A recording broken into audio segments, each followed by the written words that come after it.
A fabulous looking packed crowd we have. I'm Gretchen Crosby Sims. I'm the Executive Director here at the Institute of Politics. We are so pleased to be welcoming former U.S. Secretary of Housing and Urban Development, Julian Castro, to campus today to discuss his campaign for the presidency with our own Director, David Axelrod. As a reminder, of course, the University of Chicago is a tax-exempt 501c3 organization which does not support or oppose any candidate for political office. I want to make a few mentions of upcoming events. Next Monday, I will be moderating a panel of public school superintendents to discuss the state of American education. That conversation will feature Janice Jackson, the CEO of Chicago Public Schools here, as well as former Education Secretary John King, who is an IOP Pritzker Fellow this quarter. The following Thursday, MacArthur Fellow, or Genius, Ai-jen Poo, of the National Domestic Workers Alliance, and her husband, George Gohl of People's Action, will be talking about how grassroots organizing can change the lives of millions of people. So come hear a fascinating discussion on the power of organizing. You can find out more about these and other events on our website at politics.uchicago.edu. A few notes: we will take questions after the conversation from the audience. We will have a microphone in the center aisle that you can line up behind. As usual, we give priority for the first 3 questions to students, and we remind you that a question ends in a question mark. Please do make sure that your phones are on silent right now. And here to formally introduce our speaker is Layla Al. Layla is a third-year student from Dallas, Texas, studying global studies. During her time at the IOP, she has been involved in the Women in Public Service program, the UChicago Votes Initiative, and the Leaders of Color cohort. She is also one of our civic engagement interns in the House and will be part of a special cohort of students from the university who are going to Des Moines, Iowa this summer to be front row participants and activists in the upcoming presidential campaigns and media outlets. Please join me in welcoming Layla to the podium.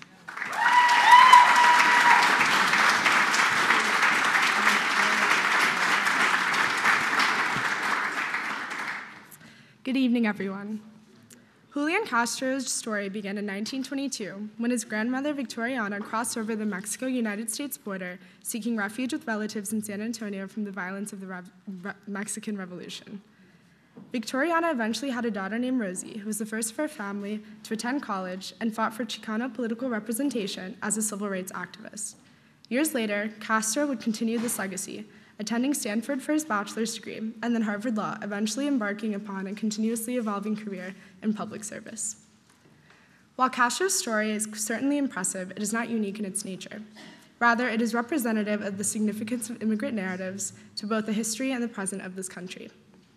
My own father migrated to the United States with my mother shortly after fighting in the Eritrean War for Independence, leaving the only home they knew in an effort to seek safety and opportunity. More than 20 years later, I was the first in my family to attend college, beginning to fulfill my parents' hopes for a more promising future for their children. During his DNC keynote address in 2012, Castro described the American dream not as a marathon or a sprint, but as a relay. He said that our families don't always cross the finish line in the span of one generation, but each generation passes on the next the fruits of their labor. As mayor of San Antonio, he has created initiatives to ensure this type of upwards mobility, most notably through his program Pre-K for SA, which aims to provide high-quality pre-kindergarten education for 4-year-olds. During his time as the Secretary of Housing and Urban Development under the Obama administration, Castro pushed to prioritize fair housing practices, expanded rental assistance, and supported initiatives to support high-speed internet access to public housing residents. His work in public service thus far, as well as his platform for the 2020 presidential campaign, serves to make the American dream a reality for more families. Now, please join me in welcoming former Mayor of San Antonio, former Secretary of Housing and Urban Development, and current presidential candidate, Mr. Julian Castro.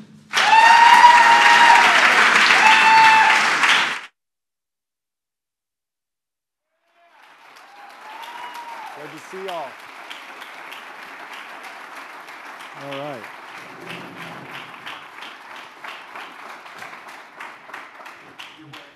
Oh, we're wired. These are backups. This is a pick up your own microphone event. All right. These look like they were meant to be used. Yeah, yeah. Mr. Secretary, welcome back. It's good to be an here. Inaugural member of the Senior Advisory Board of the Institute of Politics. Right. You were here at the beginning. I have to say, a little offended that I don't see that on your campaign website.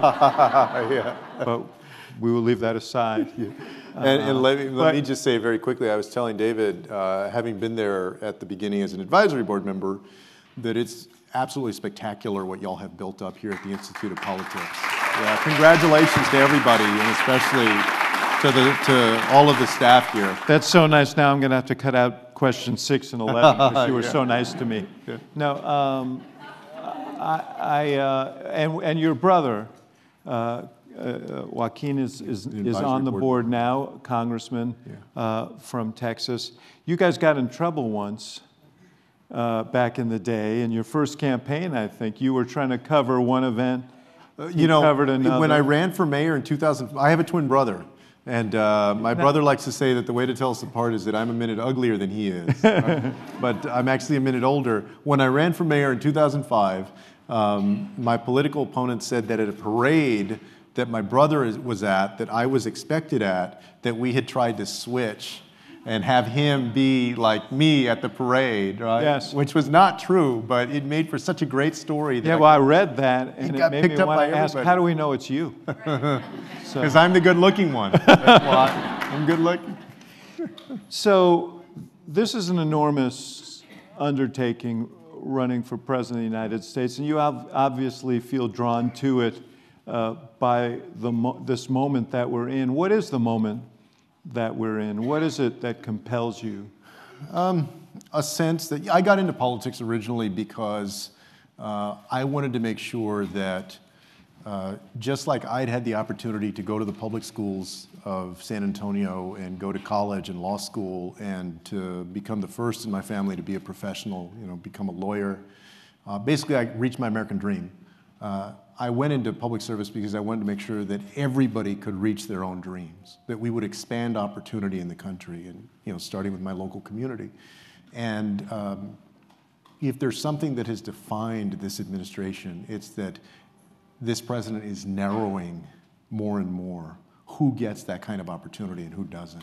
He's creating scapegoats, he's otherizing whole groups of people based on their faith or how long they've been in the country.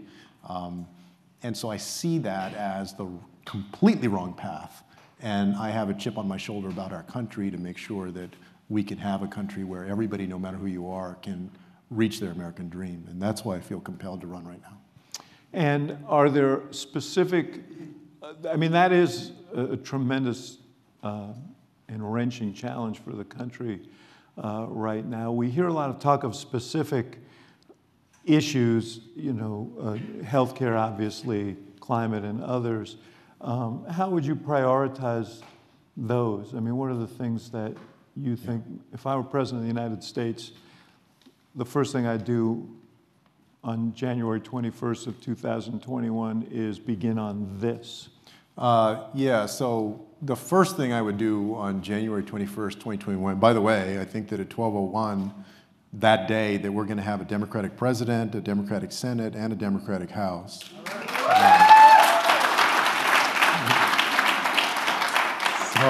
That has to be a pretty consistent applause line right there.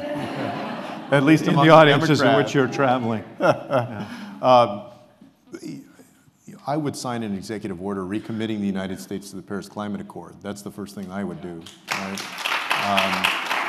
But in terms of major legislation, I've said the first thing that I would do would be health care, and then after that, probably immigration reform, because this president has sabotaged the Affordable Care Act. We need a different health care system. Health care impacts everybody in the country, and I would take advantage of the opportunity I believe that we're going to have to get something big like that done. But also, the lesson of 2009, 2010 on immigration reform is don't wait. We're not going to wait this time. Yeah, I heard you say that, and I appreciated the point. Was that a mistake on the part of President Obama not to move? Well, I wasn't part of the administration at that time, and so I don't know. No, I'm completely exonerating you. I was part of the administration at that time. That's true. I don't know what all of the, the reality or the calculation was in terms of support that was there or wasn't there, but it turned out, right, that after the midterm elections in 2010, when January of 2011 came to pass, that we no longer had that kind of majority in Congress. And same thing in 93, 94, right? So we see these moments where you have Clinton elected, you have Obama elected.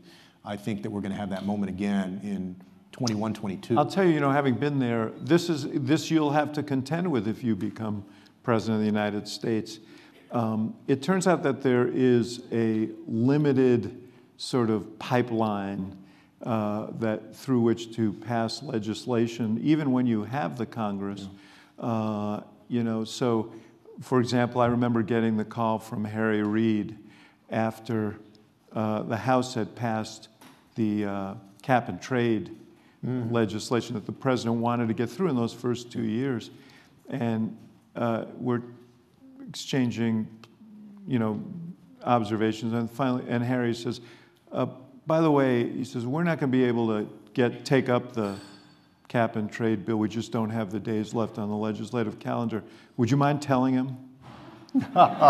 Then, it was his custom, he hung up the phone. Yeah. But there was no. It wasn't lack of will. It was lack of capacity on the part of the Congress, and that's, as you lived out there for a couple of years, 3 years as a secretary, under much different circumstances. Yeah. But how do you? I think we just have to make. Would you make immigration you said healthcare would be your first second thing? Yeah. I think we just have to make a go of it. What's been appalling to me, for instance, has been the number of judicial appointments that this administration has gotten in. They've been on fire. From their end, from their side, they've been doing great work from their perspective, right? They would say so. But that's a model for, I think, what we need to be able to accomplish on whether it's healthcare or climate change or immigration reform or other things. Yeah. That implies a certain amount of ruthlessness on the part of the legislative leaders. You're assuming there'll be a majority leader who's a Democrat, the speaker. Sure. So, it was the same process slowed down judicial nominations when the President Obama was there for the last 6 years of his term. Do you have concerns about that? We see all these norms that are being sundered. So let me say where I draw the lines on busting norms, right?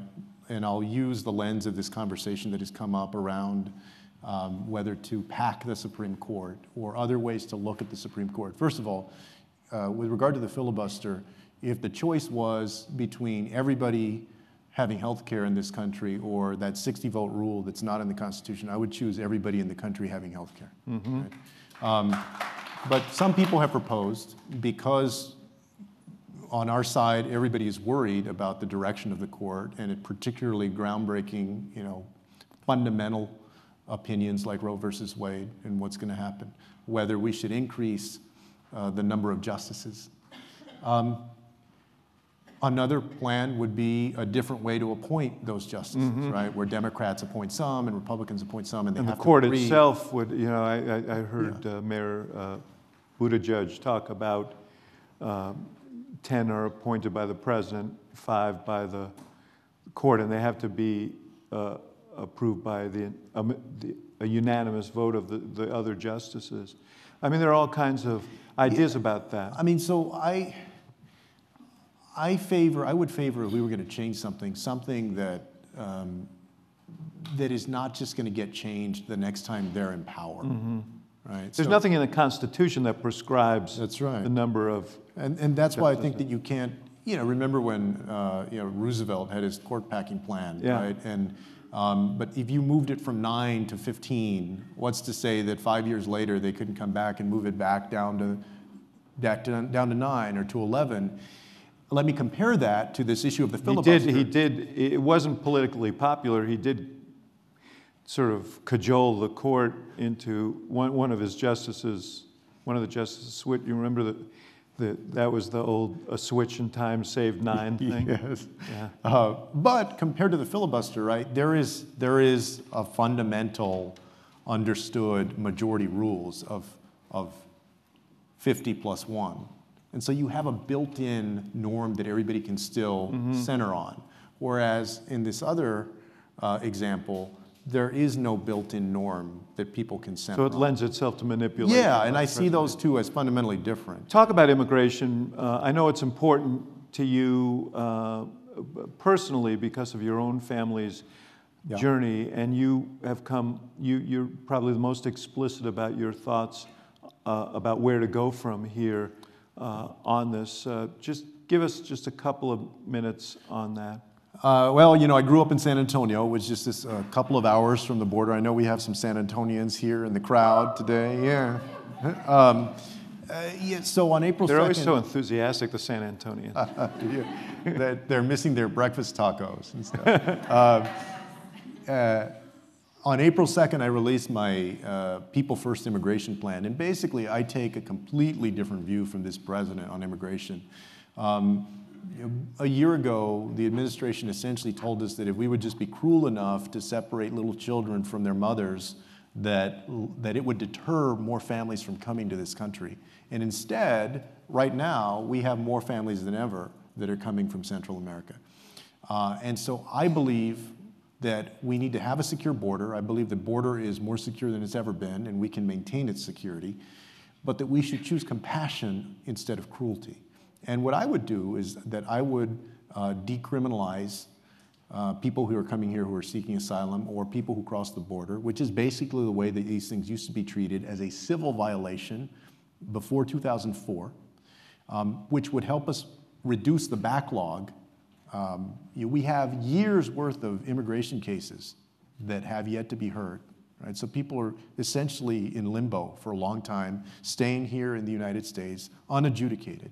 I would invest more in the immigration judiciary system and make it independent of the Department of Justice, a true independent judiciary, immigration judiciary, again, to help reduce that backlog of asylum claims and also adjudicating on people who are just found who are undocumented. I would increase the number of refugees that we take in to the United States because that's been falling for a number of years.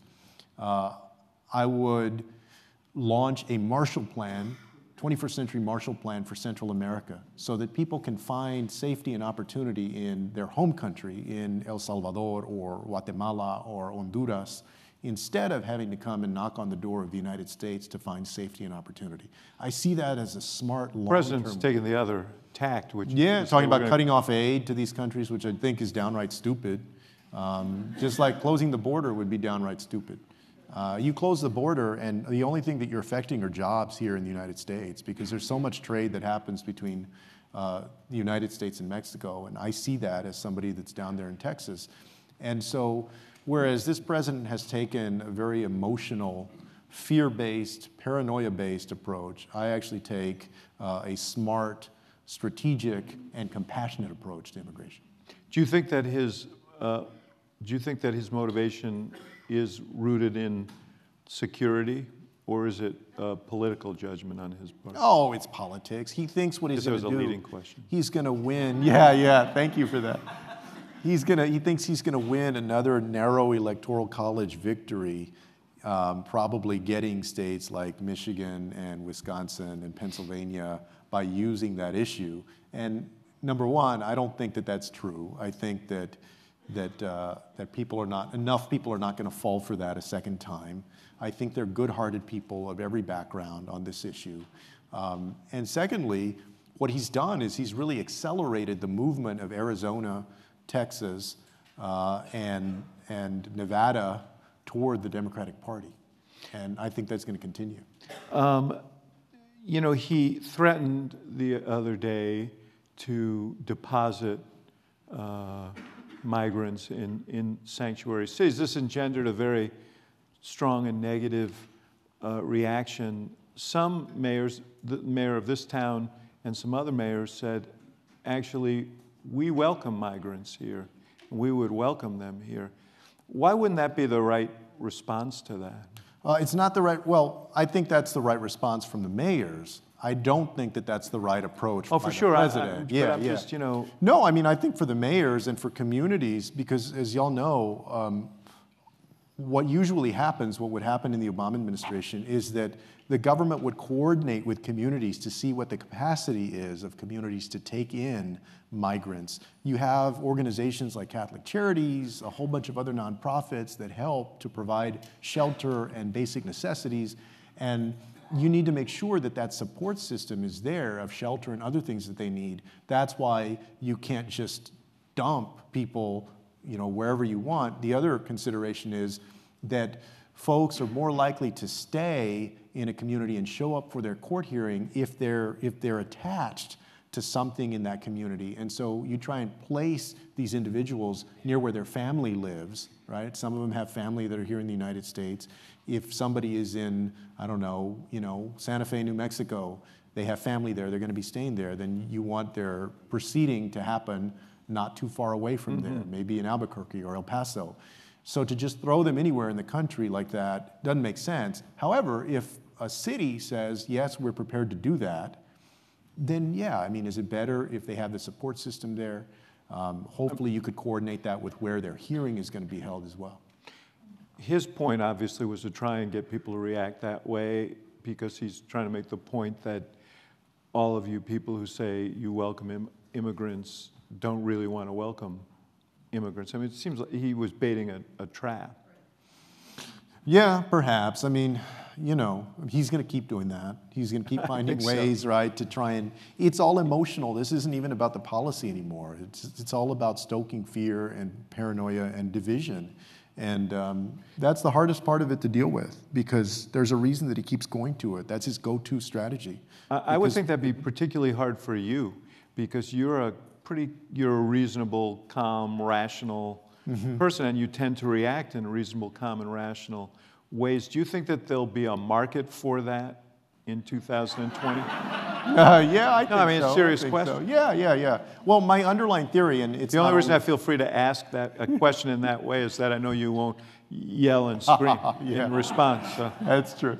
Not only my theory of this race, but I think the theory of a lot of people about this race is that what people are looking for is the opposite of Donald Trump, right? And so I think part of that is people want somebody that's trying to unite the country instead of divide it. They want somebody that's demonstrated integrity and honesty instead of the corruption that we've seen. As I see it, somebody that's for opportunity for everybody instead of just opportunity for some, somebody that represents the future instead of the past, and also in temperament, somebody that you would have confidence the moment they walk into that Oval Office that it would be smooth sailing, a steady hand. And that includes, I think, somebody that is not like this president, which is hyper-emotional and irrational and, half the time out of control.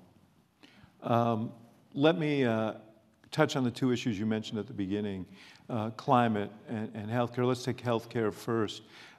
This phrase, Medicare for all, has gone viral in the campaign and in the debate. And I heard you at the CNN town hall talking about it, and you embraced the concept of Medicare for all, but there was a nuance to it that I think is important. You are not for replacing the private healthcare system with a Medicare for all system. You are for an opt-in system where people don't have coverage or at work, or if they prefer a public option, that they could where everybody could get Medicare. If they want it, they can have Medicare. But at the same time, if somebody wants to have their private insurance plan, that they can have that as well. And I think that that's feasible. I believe that many people would choose Medicare. I also think that we have to strengthen Medicare we have to strengthen the Medicare system, right? Because there are some gaps in the Medicare system. But giving people that choice probably, I think, is our best route. And everybody would still. So if you're covered at work, you're not suggesting that you have to give up that insurance in order. Not if you don't want to, yeah. Yeah. But, well, you would still also have the choice if you did want to get into the Medicare system.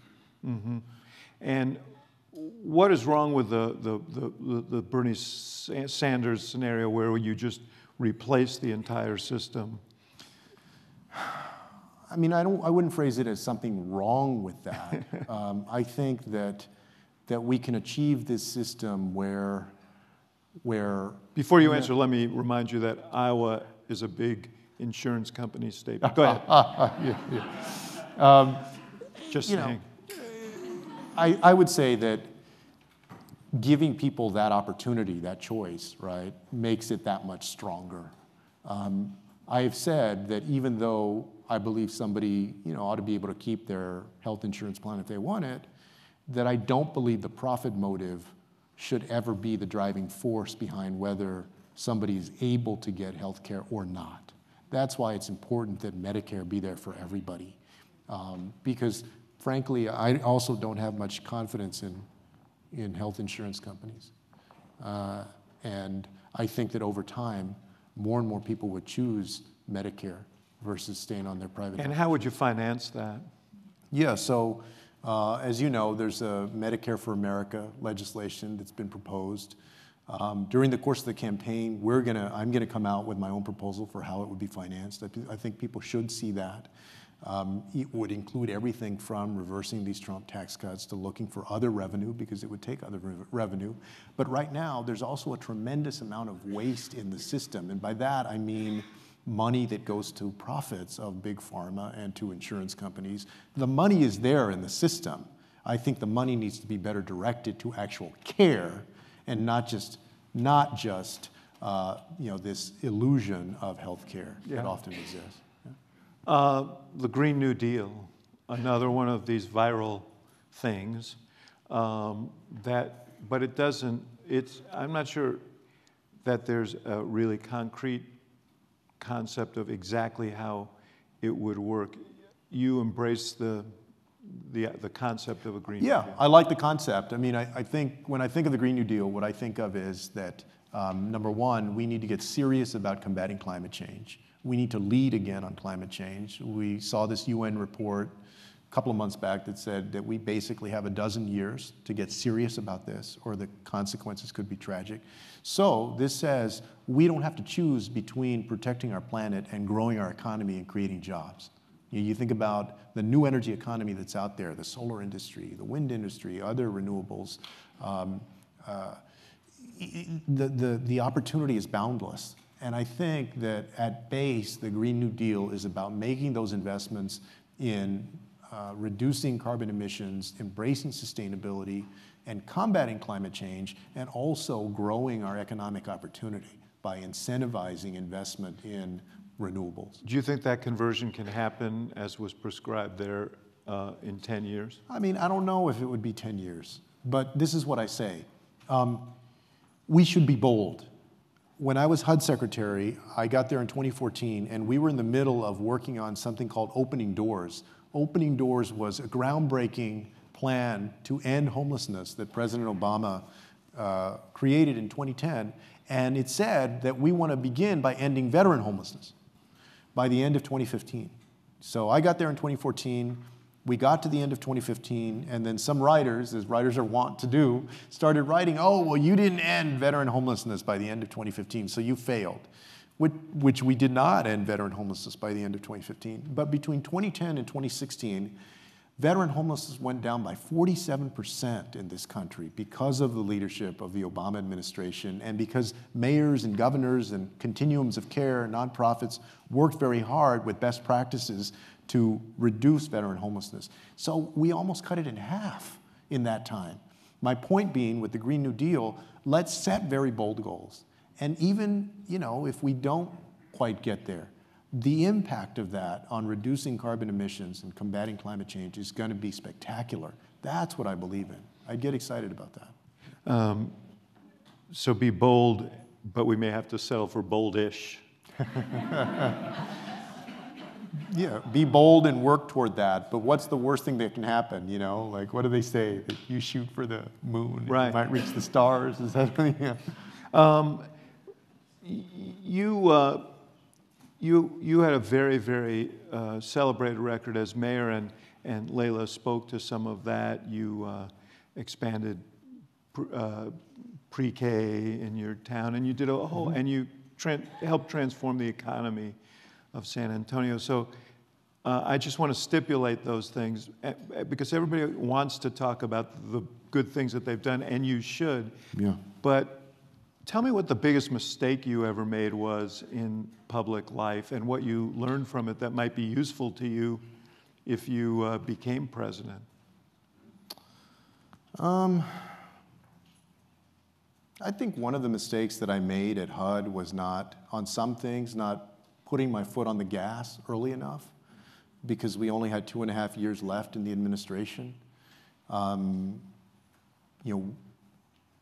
instance, by the end of the administration, I think I was putting my foot on the gas on fair housing a lot more, because I could see how important that was to make sure that no matter who you are, that you would go into the housing market, the rental market, or the home ownership market and get a fair shot, a fair deal.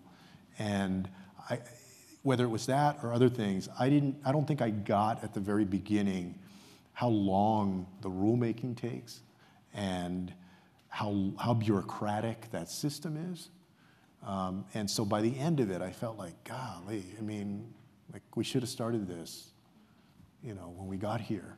And there's so much that you want to do. So what would that, now you know that, you've experienced it, how do you? Well, that's why I say we got to go bold at the beginning. Yeah. That's one of the lessons that I take, that if I were elected president, that you need to make use of every single second that you have there from the very beginning to press things, because that bureaucracy is very, very difficult to grapple with, and that's what President Trump says too. Yeah. Let me ask you a serious question about that. Yeah. Is there anything that he's done that you say, yeah, I think that was good. I think he did something good here. Well, I mean, early on, he was able to get other countries around the world to sanction North Korea. Remember that before this embarrassment of this faux peace process that he's engaged in. There was an effort, including with China, to get North Korea sanctioned and strengthen the pressure, increase the pressure for them to do the right thing with regard to their nuclear capacity. When they did that, at the time, I said that that was the kind of thing that we needed to be doing. So every now and then, we've done stuff. Well, that's a helpful. But I believe that's a useful example for you, because it's one that he's now abrogated. So. Do you want an example? No. I thought that showed a lot of agility on your part, actually. We're going to line up in a few minutes for questions, but just personally, I mentioned your bio earlier, and just tell us a little bit about that, because I think biography is really foundational to who a candidate is and how they see the world.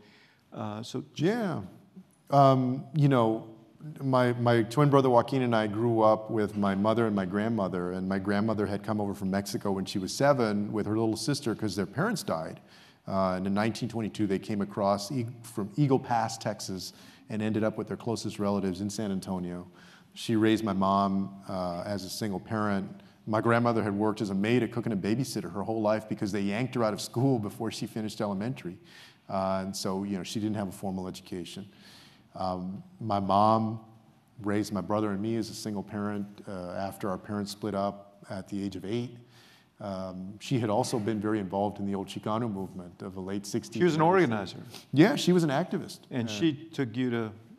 dragged us to speeches and rallies, and she always still carries only a red purse to symbolize women's pay equality. She used to have this little placard on her wall that said, "God is coming back, and boy is she pissed." Yeah. So, and then we both got to go to Stanford together, Harvard together. I can't get rid of him. Your brother, yeah. And you must have been happy when he went off to Congress, huh? Yeah.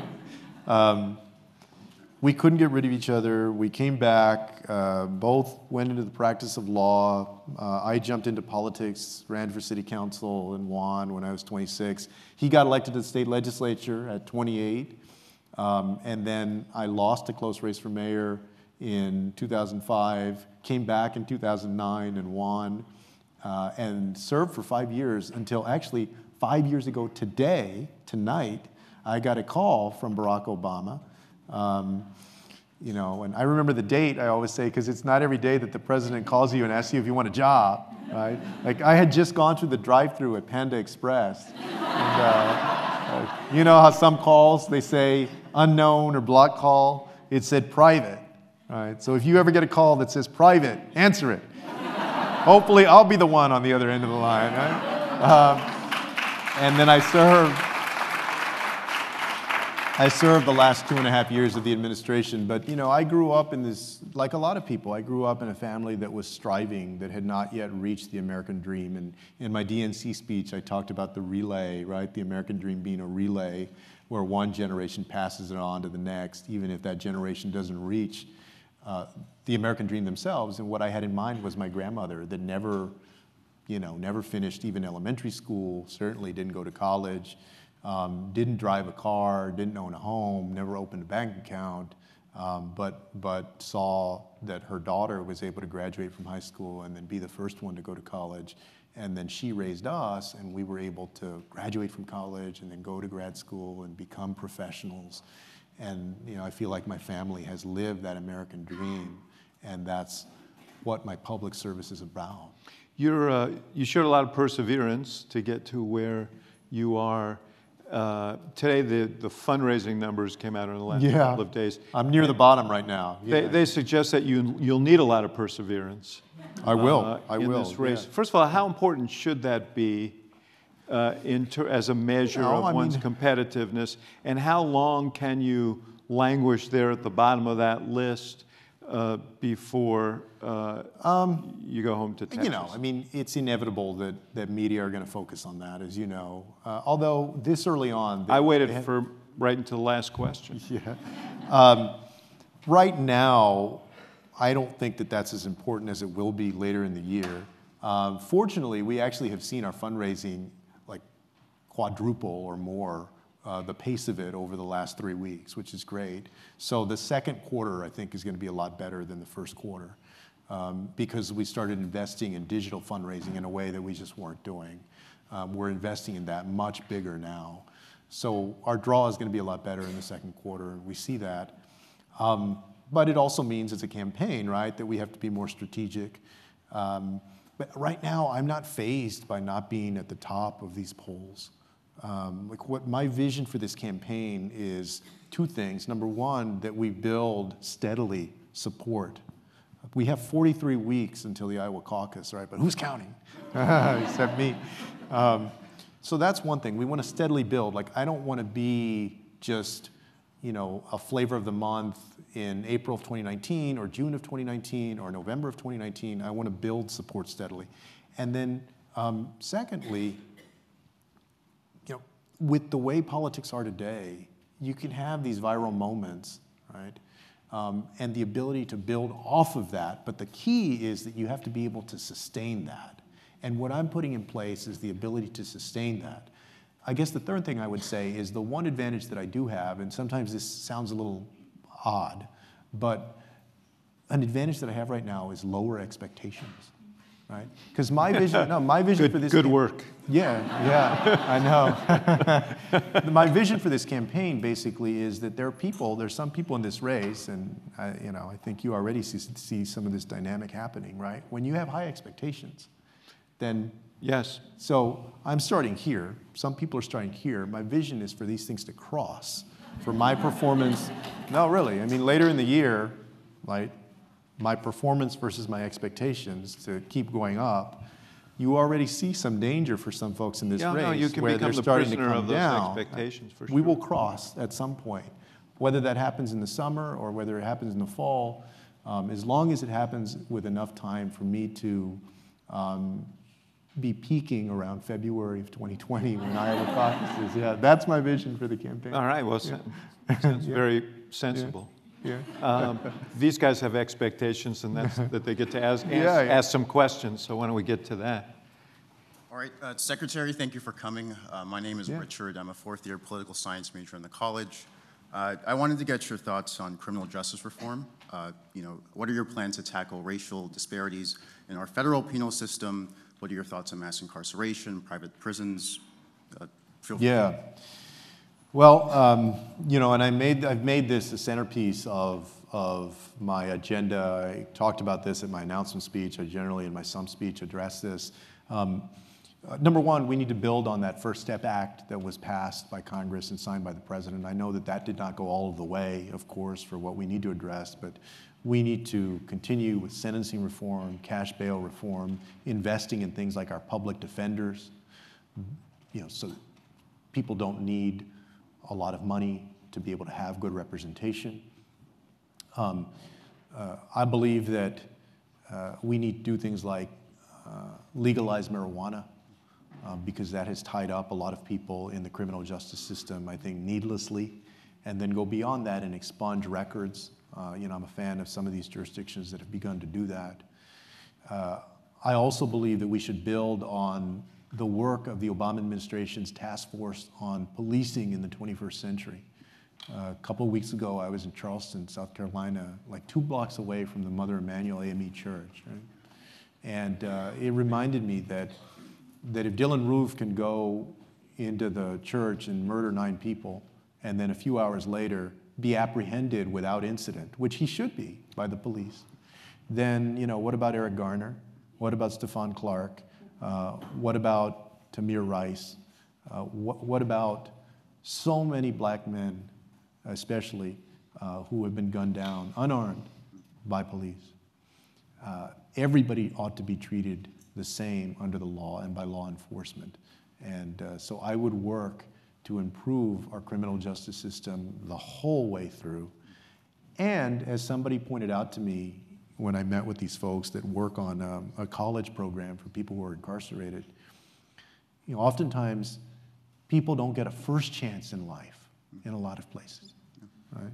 The schools that they go to suck, right? Too oftentimes the neighborhoods that folks grow up in don't avail the opportunities that people should have. Sometimes they're not safe. Sometimes they're over-policed. And so we want to give people an effective first chance in life. That's why I've also focused on universal pre-K for everybody, improving our public schools, making sure that we raise the minimum wage so that people can afford a decent place to live in this country, and investing in affordable housing so that folks can afford a decent place to live. I see all of these things as fundamentally connected to the fate of people who end up too oftentimes incarcerated. And then, there's also all of the issues related to if somebody's been incarcerated, how do you make sure that they can get on a productive and good path afterward? And I'd invite you in the coming months. We'll release more on this at my website at juliancastro.com. Thank you very much.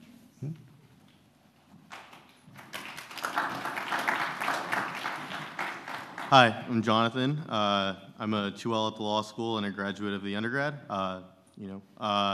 So my question is... And you know each other. Yeah. We know each other. I was told to say my name. I figured I would kind of keep the niceties. So I know Jonathan because he was an intern at HUD when I was the secretary, and now you're a law student. Yes, yeah. Enjoyed my time there. You talked about viral moments, right? And you're in an extremely crowded field right now. I think in the age of social media, having this kind of little sound bit where people can really pick up on a very key piece of your campaign is something that's really critical. So kind of figured maybe I could give you a little opportunity for that springboard. What is it that you see that separates you from this otherwise extremely qualified and crowded field? Yeah, I get asked that question probably more than any other question, and there are different things. Number one, that I'm one of the few candidates in this race with executive experience and a track record of getting things done. As Secretary of Housing and Urban Development, I managed a department that had a $48 billion budget, 8,000 employees, 54 field offices all across the country. As mayor of the 7th largest city in the United States, and San Antonio is a city of 1.5 million people. And so I've been in charge of something, and especially after this president has created such a mess, I'm confident that we need, and people will gravitate towards somebody that has a track record of actually getting things done and can help fix that mess. And more than that, put us in a strong, positive direction for everybody to prosper. I also represent a new generation of leadership. And even if I weren't in this race, I believe that people in 2020 are ready for a new generation of leadership. They're looking for a new voice. And I'm not saying I'm the only one who represents that, but I am one of the few who represents that. And I also have articulated a strong, compelling vision for the future. In fact, if you listen to the candidates, I don't think that anybody else is quite articulating the vision for the country's future that I am. Everybody has their own, but I've said that I want our country to be the smartest, the healthiest, the fairest, and the most prosperous nation on earth. And I've put forward a blueprint on how to get there. It's comprehensive. It's not focused on any one single issue, but the ultimate goal is how we can be the most successful nation in the 21st century, and that everybody can prosper in the United States. As I have the opportunity through the debates and during these 43 weeks until the Iowa caucus to articulate it, I'm confident that I'm gonna, and I can tell that I'm picking up traction when I get out there in front of crowds. Thank you. Yeah. Hi, my name's Chase Laitu, and I'm a first year here on campus, and I'm doing the Iowa project this summer. And let me just explain. A bunch of these students are going to go to Iowa. They're going to volunteer for campaigns. You heard about this? Yeah, anyway, somebody was talking about it. Yeah. Volunteer for. We've got 40. We got 60 going. 61 going. So we'll see some of y'all on the ground over there in Iowa. Yes, right. I mean some of them are probably here trying to decide whether you're the candidate they want to volunteer. Yeah. Of Not course to put I any am. pressure on I you. am. Now proceed with your question. we saw in the last election that social media became a really big platform for candidates and became a method of sort of polarizing politics. And I was wondering, how do you plan on using social media to reach the younger generation in your campaign? And also, how do you plan on sort of reaching people in a polarizing environment? Yeah, no, thanks a lot for the question. And there have been some fantastic examples of great usage of Twitter, of Facebook, of Instagram, and we're doing all of that, and have gotten a lot more active over the last, I would say, 6 weeks on social media. It's not a luxury, it's a necessity for campaigns now, especially in a crowded campaign like this. And so I've started to increase the number of videos that I do, from the trail, talking about what we're up to, just being able to demystify some of this process of running for president. You see folks like AOC. I certainly think Bethel during the Senate campaign in Texas did a great job with it, and I want to develop my own unique style of that. I do think that one of the things that's missing right now from all of that is that, and I put myself in the same category right now. I'm not saying only other people are this. I think all of us have been doing this. So much of this is focused on, oh, here's me as the candidate, right? I would like to experiment with this in a way that actually puts the spotlight on the people that whose lives we're trying to improve. And some of that has been tried, but I'd like to actually experiment with more of it. And so we're trying to figure that out. I'm trying to figure that out.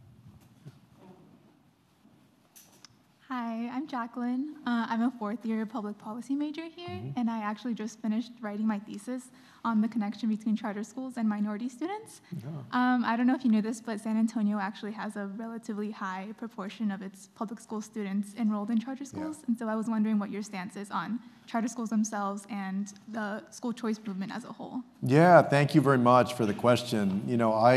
My brother and I went to public school for our whole K through 12 experience, with the exception of 1 year when we went to Catholic school, because I think our mother wanted us to get a dose of that, because she had gone to 16 straight years of Catholic school. My father was a public school teacher for 31 years. My wife was a classroom teacher, an elementary classroom teacher for 8 or 9 years, and now she still works in the public schools as a curriculum specialist. So I'm convinced that we ought to prioritize our public schools, that is the ticket to improving educational achievement in our country. I'm not categorically against charter schools. I do recognize that there's some charter schools that are doing good work, and I support excellence where it exists, but I also think that there are a lot of charter schools, there's this perception that they're just better than public schools, and the evidence actually that I've seen doesn't bear that out, right? And I would increase the transparency of charter schools. Freedom of Information Act requirements, the same conflict of interest rules that exist for public schools, make them subject, I think, to things that ensure that they're transparent and that you don't have side deals going on with contracts and other things. For both charters and public schools, I think that we need to improve the ethics requirements because too oftentimes in the school districts that need it the most, and I grew up in these school districts, especially in minority-heavy areas, and this is part of, I guess, your research. At least in Texas, some of these school districts are the districts that have the weakest board leadership. The ones that need the strongest leadership too oftentimes have the weakest leadership. We need to figure out a way across the country to improve the quality of leadership on school boards. And I say that as somebody that comes from a community that has 15 different independent school districts within San Antonio's bounds, right? And I would say the same thing for charter schools. But I'm a fan of public schools, and I would prioritize that first. Hi, my name is Yang, third year in sociology. So a central policy agenda of your presidential campaign is to push for universal pre-K, as you mentioned earlier. And there are also lots of researches in this university on how non-cognitive skills developed early in childhood could disproportionately benefit the later lives. But issues like this often fall on deaf ears amidst the cacophony of campaigns. So how would you use your own childhood story to convince Americans to prioritize this issue? And how would you overcome short-termism in the politics? You mean about pre-K, the value of pre-K? Yeah, pre-K, universal pre-K policy and the value of this Well, policy. I mean, I think we have, first of all, you have powerful evidence that it's beneficial to young students. Some of that research was done here at the University of Chicago, some of the seminal research on it. Secondly, you need to tell the stories of the difference that it's made in the lives of young people, that high-quality full-day pre-K has made in their lives. Thirdly, making it universal, I think, makes it much more appealing to everybody, right? Because in many states, they put criteria on who can get either half-day or full-day pre-K that include income requirements. If your family income is beneath a certain level. In Texas, that's 185% of poverty level. Or if you're an ESL, or you're a child of a military family, or you're a homeless child or disabled child, but for a lot of families, their child does not qualify.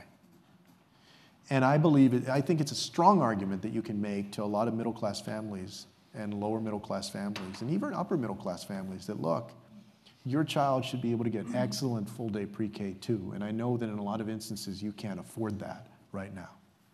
This would make it free, and your child would get a stronger start in life. I believe that that's one of the most compelling arguments that you can make, and I think that that's one of the reasons that programs like Social Security and Medicare are so popular, right? And although I know there are arguments for and against this, that would be one of the dangers of means testing those programs, because then they don't apply to everybody, or they apply differently to people. They're very popular because people know that that's a security they have, and I think that part of the agenda should be to make healthcare, education, universal as well, and there's power in that. Thank you. Hi, my name is Adam. I'm a second-year neuroscience major from Iowa City, Iowa. My parents came to this country from Venezuela. I think you actually took a picture with them on Sunday in Iowa City. Oh, is that right? Yeah.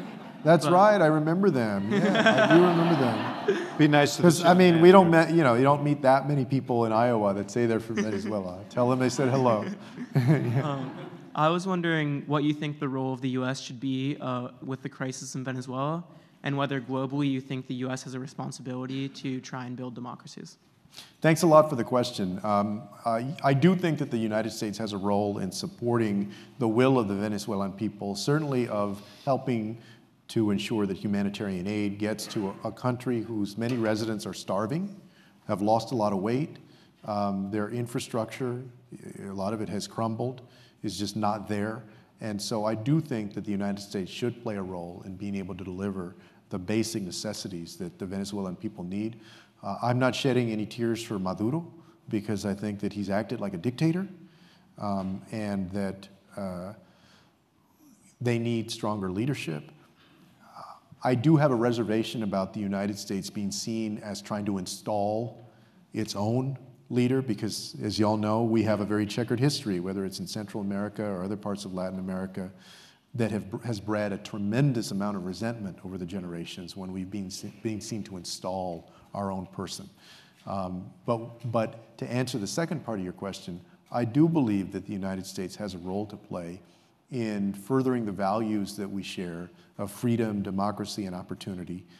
That doesn't mean that we entangle ourselves in needless wars. We saw what happened in Iraq. But I think it does mean that we reclaim, for instance, our role as the leader in pressing for human rights.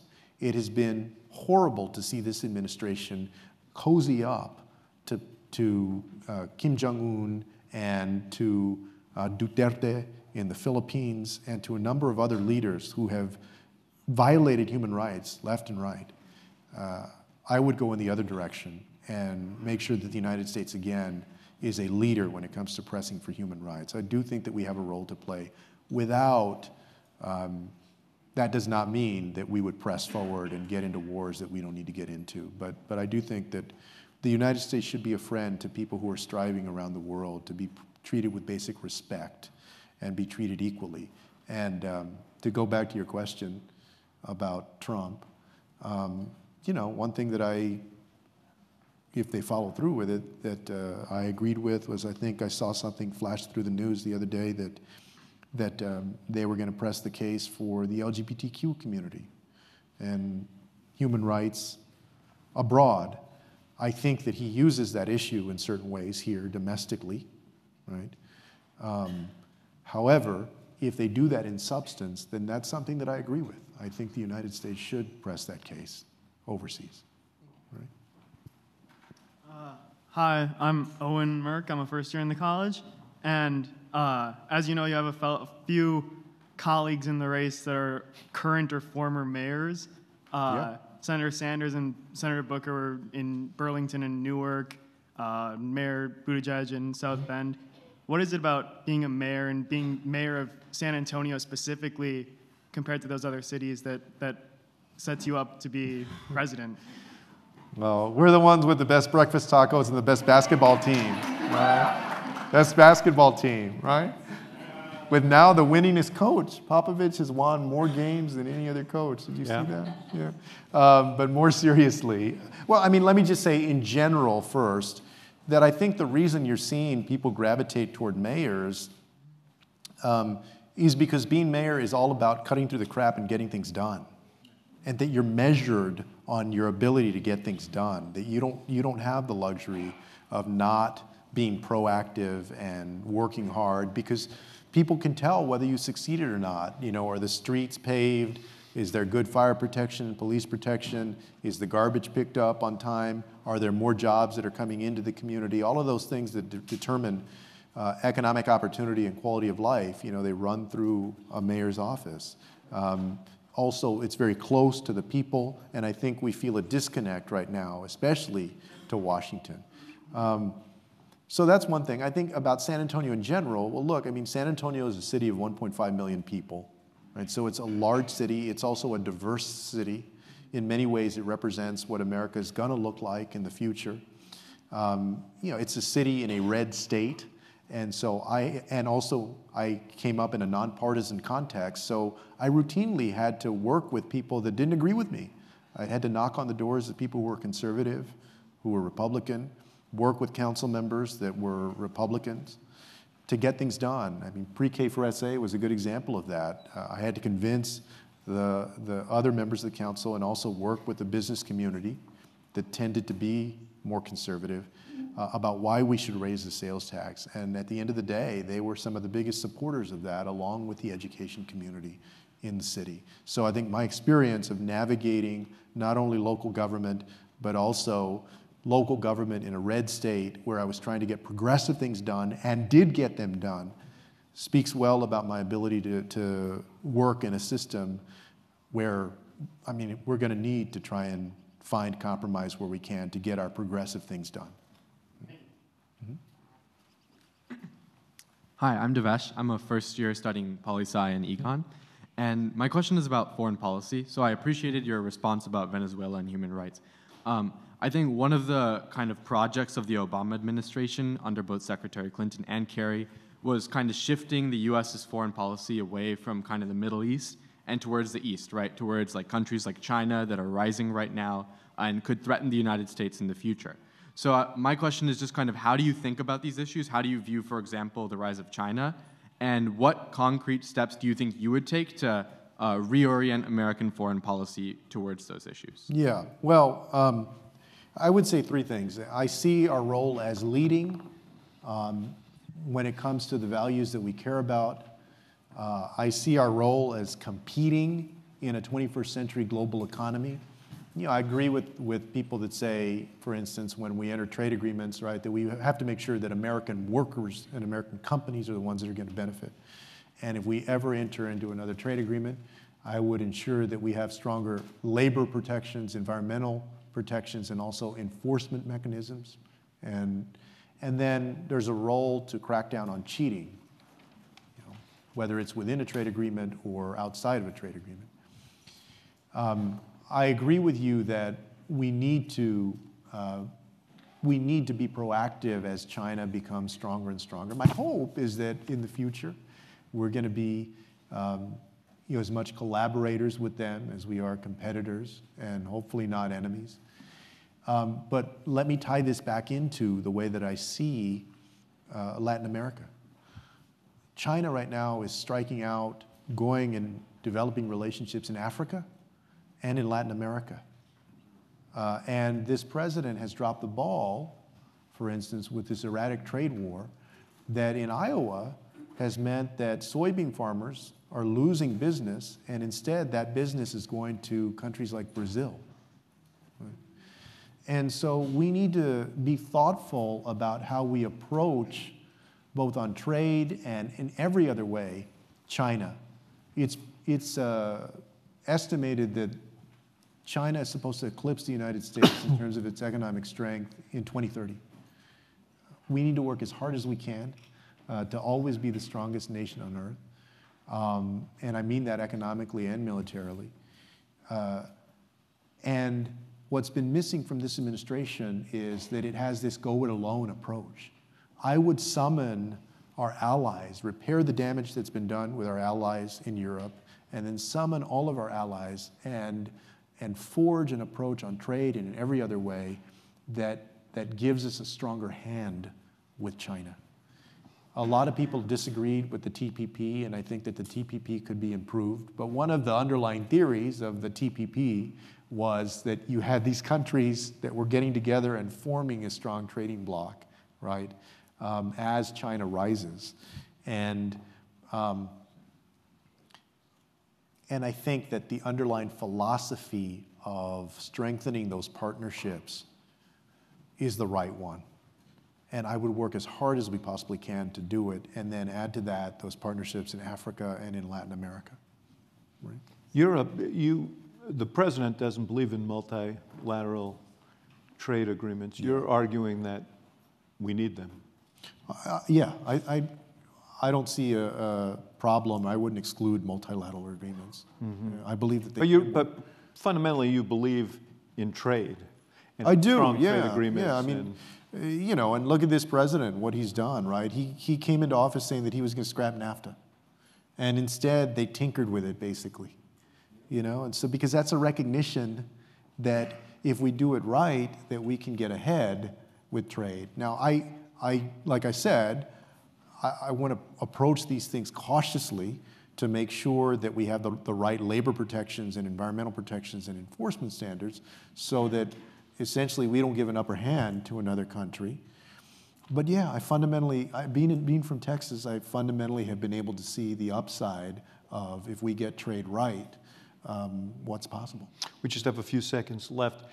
The concern you hear from some who don't want the president to be reelected is a concern that the Democratic field is so large that this will kind of descend into a kind of Hunger Games sort of deal and will weaken the Democratic nominee. Is that a concern? I mean, that's always a possibility, but I really don't think that's going to happen. I mean, if you think about the people that are in this race, most of the folks who are in this race have worked with each other, either because they're in Congress or they were governors, or like me, when I was at HUD, I had the chance to work with Senator Booker and Senator Warren, with Governor Hickenlooper, with a number of other people.